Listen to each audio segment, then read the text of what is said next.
Hello everyone, my name is Star Rath and I'm the pastor at Faith Lutheran Church in Port Elgin, Ontario, Canada. And each week I bring you a story that's maybe interesting or funny.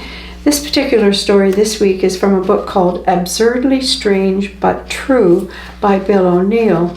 And in it are a whole bunch of different stories about really interesting things that maybe you don't know about. So this one is called Animal Magnetism was once thought to be a real thing. You've probably heard the term animal magnetism before with reference to someone who has a powerful yet primitive charisma. People with animal magnetism are often described as physically attractive in a raw, earthy kind of way, charming in an everyman sense, and also possessing a certain dark mystique. Animal magnetism is also often used to describe a kind of raw physical or sexual attraction two people have for each other sometimes. It's the kind of attraction that can't really be described in words, but can be expressed in very physical ways. But we all know the idea of animal magnetism is just some absurd thing someone made up, right? Wrong.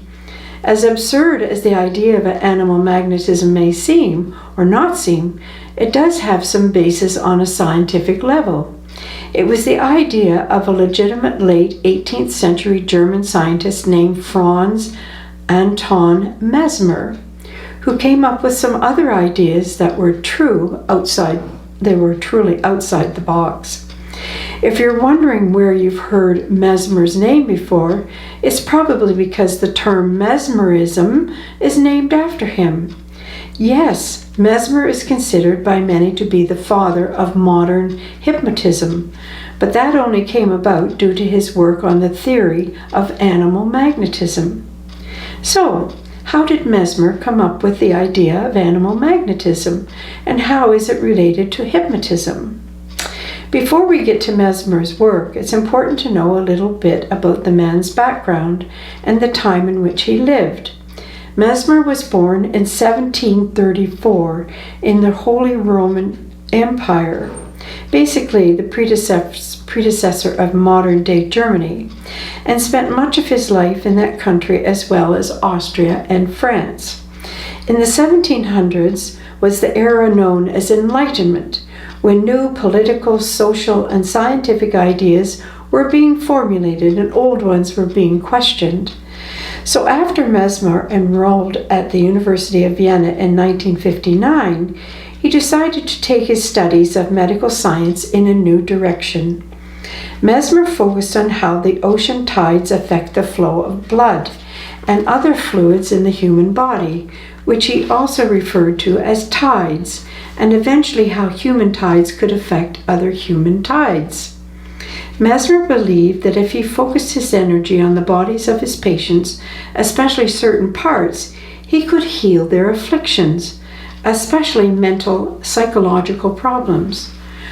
For Mesmer, the key was successfully breaking the barrier, or invisible magnetic force that he believed all animals had, and making the biologic as well as the psychological elements of the body flow as they were intended. This all may seem absurd, but the truth is, Mesmer became very popular with the rich and powerful in Paris during the late 1700s. They were lined up willing to pay big francs to sit in a chair and have Mesmer stare at them and run his hands over them sometimes for hours. Today, skeptics think of Mesmer as a charlatan, but his modern supporters point out that his methods and philosophy were very similar to Eastern medical styles that focus on chakras, chi, and other concepts to describe the unseen metaphysical force that flows through us humans. Mesmer's philosophy and methods attained wider appeal after he died in the 1800s. Practitioners became known as magnetizers, sometimes charging large fees for therapies that consisted of laying their hands on the afflicted. The methods Mesmer used later became the basis of hypnotism, first practiced by the Scottish surgeon James Braid in the mid-1800s. Braid disagreed with Mesmer on the idea of the invisible force known as animal magnetism, but he did follow a similar one-on-one therapy method that eventually evolved into modern hypnotism.